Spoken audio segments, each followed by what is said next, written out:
Supreme কোর্টে ধাক্কা আজিকর মেডিকেলের প্রাক্তন অধ্যক্ষ সন্দীপ ঘোষের। ধৃত সন্দীপ ঘোষের আবেদন ফেরালো সুপ্রিম কোর্ট। এই মুহূর্তে হস্তক্ষেপের প্রয়োজন নেই, এই মামলায় আপনি হস্তক্ষেপের জায়গায় নেই।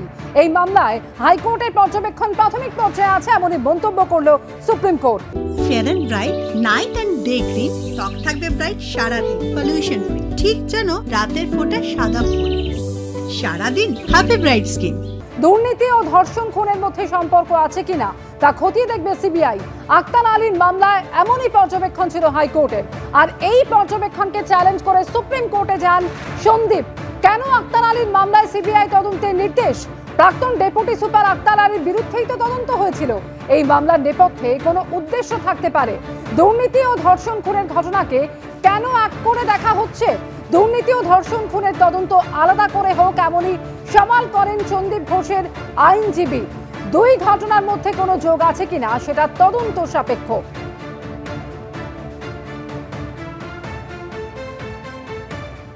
এটা অস্বীকার করা যায় না যে ঘটনার সময় সন্দীপ ঘোষই অধ্যক্ষ ছিলেন। সন্দীপ ঘোষের মামলায় আজ এমনই মন্তব্য করল সুপ্রিম কোর্ট।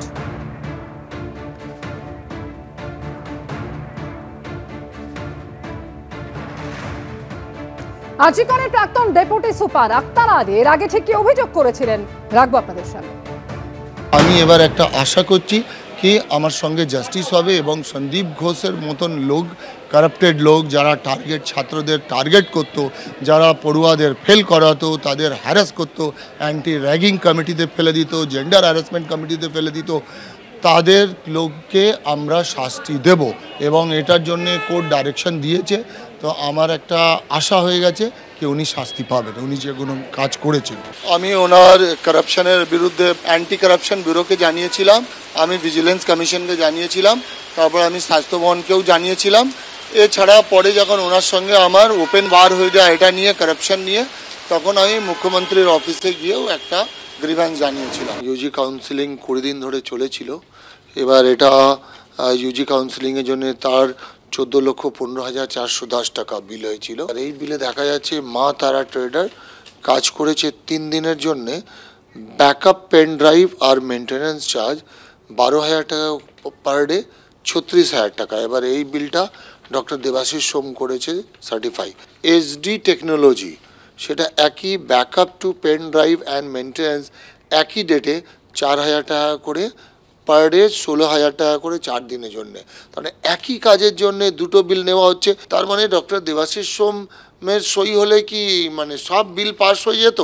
সে বিল মানে ফেক হোক বা ডুপ্লিকেট হোক বা একটা জিনিসকে দুবার ডুয়াল পেমেন্ট তো হয় না। আমি তো অ্যাডমিনিস্ট্রেটর হিসাবে কাজ করেছি, সেটাই বা কিভাবে হলো কেউ এটাকে আজ অবধি খুঁটিয়ে দেখলো না। এটা খুব মানে আমার তো পরিকল্পনার বাইরে, আমি বুঝতে পারছি না। দেখুন, যেটা হবার ছিল তাই হয়েছে। এই মামলায় সুপ্রিম কোর্ট কোনো মতেই হস্তক্ষেপ করবে না, এটা যারা মামলাটা প্রথম থেকে অনুধাবন করছেন তারা সকলেই বুঝতে পারেন। সন্দীপ ঘোষের বিরুদ্ধে তদন্ত চালু হয়ে গিয়েছে, তদন্ত সিবিআই করছে এবং ইতিপূর্বে রাজ্য সরকার তদন্ত করেননি। এসব জানার পরে সুপ্রিম কোর্ট কেন কোনো প্রাজ্ঞ ব্যক্তি ইন্টারফেয়ার করবে না? সুপ্রিম কোর্ট তাই করেনি যথার্থ কারণেই। তার কারণ সুপ্রিম কোর্ট ইতিমধ্যে সুমোটো কগনিজেন্স নিয়ে আরজিকর খুনের মামলা অত্যন্ত বিব্রতজনক অবস্থায় আছে। সেই জন্য যেটা স্বাভাবিক তাই হয়েছে, এর মধ্যে খুব একটা নতুনত্ব কিছু নেই। অনেক ধন্যবাদ বিকাশ রঞ্জন বাবু। সন্দীপ ঘোষের আবেদন ফিরিয়ে দিল সর্বোচ্চ আদালত। এর আগে কলকাতা হাইকোর্টের যে পর্যবেক্ষণ ছিল, অর্থাৎ দুর্নীতি এবং খুন ও ধর্ষণের ঘটনার মধ্যে সম্পর্ক রয়েছে কিনা তা খতিয়ে দেখবে সিবিআই। আর এই পর্যবেক্ষণকে চ্যালেঞ্জ করে সুপ্রিম কোর্টে যান সন্দীপ ঘোষ। কেন আক্তার আলীর মামলায় সিবিআই তদন্তের নির্দেশ? প্রাক্তন ডেপুটি সুপার আক্তার আলীর বিরুদ্ধেই তো তদন্ত হয়েছিল। এই মামলার নেপথ্যে কোনো উদ্দেশ্য থাকতে পারে। দুর্নীতি ও ধর্ষণ খুনের ঘটনাকে কেন এক করে দেখা হচ্ছে? দুর্নীতি এবং ধর্ষণ খুনের তদন্ত আলাদা করে হোক এমনই সওয়াল করেন সন্দীপ ঘোষের আইনজীবী।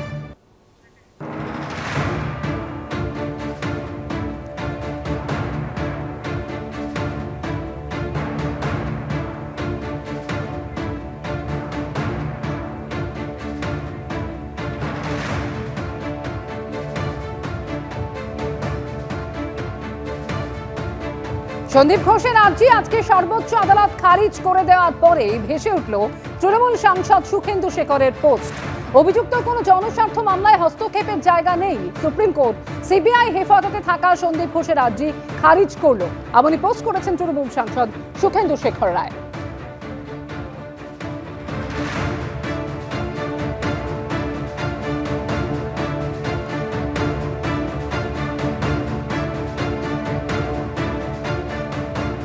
আমরা কথা বলেছিলাম সিপিএম নেতা তন্ময় ভট্টাচার্যের সঙ্গে, তিনি কি বলছেন এই প্রসঙ্গে রাখবো আপনাদের সামনে। সন্দীপ ঘোষ কার্যত আমাদের সমাজ জীবনের কোনো ক্ষেত্রে হস্তক্ষেপের আর কোনো জায়গায় নেই। একজন অপরাধী, ক্রিমিনাল, সেক্স র্যাকেট থেকে শুরু করে মেডিকেল বর্জ্য র্যাকেট, ছাত্রছাত্রীদেরকে পাশ করানো, আরজি করের এই নির্মম হত্যাকাণ্ডের পরে প্রমাণ লোপাট, পিডব্লিউডি কে দিয়ে ভাঙার অর্ডার, সব কিছুর নায়ক হচ্ছে এই লোকটা। এখন জানা যাচ্ছে যে তার 14 দিনের সন্তানকে স্ত্রীর পিঠে লাথি মেরে বাড়ি থেকে বের করে দিয়েছিলেন বারাসতে থাকাকালীন। ওটা তো মানুষ না, ওটা নরাধম। মানুষের কোন নরাধমের আবেদন শোনে না, সুপ্রিম কোর্ট ঠিক করেছে। দুর্নীতি ও ধর্ষণ খুনের তদন্ত আলাদা করে হোক, এমনই সওয়াল করেন সন্দীপ ঘোষের আইনজীবী। দুটি ঘটনার মধ্যে কোনো যোগ আছে কিনা সেটা তদন্ত সাপেক্ষ। এটা অস্বীকার করা যায় না যে ঘটনার সময় সন্দীপ ঘোষই অধ্যক্ষ ছিলেন। সন্দীপ ঘোষের মামলায় এমনই মন্তব্য করল সুপ্রিম কোর্ট, অর্থাৎ সন্দীপ ঘোষের আবেদন ফিরিয়ে দিল সর্বোচ্চ আদালত। বিজেপি নেতা দিলীপ ঘোষ ঠিক কি বলছেন এই নিয়ে রাখবো আপনাদের সামনে। আরজিকর কেস এবং তার সঙ্গে যুক্ত যা যা কিছু হচ্ছে, এটা সুপ্রিম কোর্ট খুব গভীরভাবে লক্ষ্য রাখছে, যেহেতু তাদের নেতৃত্বে সিবিআই ইনকোয়ারি করছে। সেই জন্য যারা সম্ভাব্য দোষী, যাদের উপরে এত বড় এলিগেশন আন্দোলন চলছে, তাদেরকে সহজে হাত দেবেন না, তাদের ব্যক্তিগত কথা শুনবেও না, স্বাভাবিক। তো তাই নয়, ছাত্র আন্দোলনের নেতা সায়নের যে বেল নিয়ে এ সরকার সুপ্রিম কোর্টে গেছিল, সেটাও শুনতে রাজি হয়নি। কারণ তারা আগেই বলেছিলেন যে যারা শান্তিপূর্ণ আন্দোলন করছে তাদের বাধাও দেওয়া যাবে না, তাদের জেলেও ঢোকানো যাবে না। কিন্তু এই যে রাজ্য সরকার এবং মুখ্যমন্ত্রী আর তার এরকম সিপাহসালাররা, যারা সন্দীপ ঘোষ বা সিপি ইত্যাদি যারা করছেন সরকারের অঙ্গুলি হিলনে, যেটা এই কেসকে ড্যামেজ করছে, তার কোনোটাই এন্টারটেনমেন্ট করবে না। এটা বারবার দেখা গেছে, এর আগেও বহু গেছে, রাজ্য সরকার গেছে, মুখ পুড়িয়ে এসছে। কারণ তারা যেটা করেন সংবিধান বিরোধী, আইন বিরোধী এবং জনগণের বিরুদ্ধে, আর সেটা বারবার দেখেছে, সেই একই ঘটনাটা আবার ঘটেছে। সন্দীপ ঘোষের করা আবেদন আজ ফিরিয়ে দিল সর্বোচ্চ আদালত। কংগ্রেস নেতা অধীর চৌধুরী ঠিক কি বলছেন এই নিয়ে রাখবো আপনাদের সামনে। এত তাড়াতাড়ি ওই সন্দীপ ঘোষের মতন অপরাধী সুপ্রিম কোর্টের কাছে গেল আর সুপ্রিম কোর্ট ছেড়ে দিলে, এটা হওয়া অসম্ভব। এখন এদের টাকার তো অভাব নেই, জাল ওষুধ বিক্রি থেকে আরম্ভ করে, ট্রান্সফারের টাকা বিক্রি থেকে আরম্ভ করে, এমনকি লাশ পাচারেরও টাকা এদের কাছে পাহাড় স্তূপ হয়ে আছে। ফলে এরা এখন বাঁচার জন্য হাক পাক করছে, বাঁচার জন্য হাইকোর্ট সুপ্রিম কোর্ট করবে। সরকারি মদত টাকা না থাকে, এদের সরকারি মদতেই এরা আজকে কোটি কোটি টাকার মালিক, ফলে বাঁচার চেষ্টা করবেই। কিন্তু এরা অপরাধী, এটা সারা বাংলার মানুষ এদেরকে চিহ্নিত করেছে।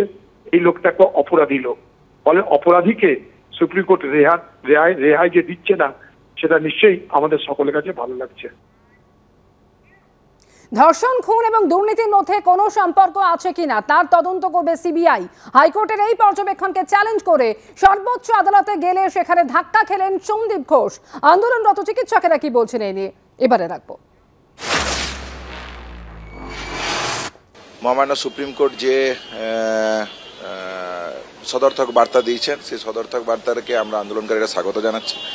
স্বাগত জানিয়ে এই কথা বলতে চাই যে আমাদের আন্দোলনের মূল যেটা সুর ছিল, সেটা হচ্ছে যে বিচার। এই কেসের ক্ষেত্রে যা যা অতি দ্রুততার সাথে করা দরকার সেটা করা উচিত। সামনের সোমবার 9 তারিখ সুপ্রিম কোর্ট হিয়ারিং দিয়েছে, সেটা 1 মাস পূর্ণ হচ্ছে। আমরা আশা করছি 30 দিনে অভয় একটা সদর্থক পদক্ষেপ সুপ্রিম কোর্টের কাছ থেকে পাবে।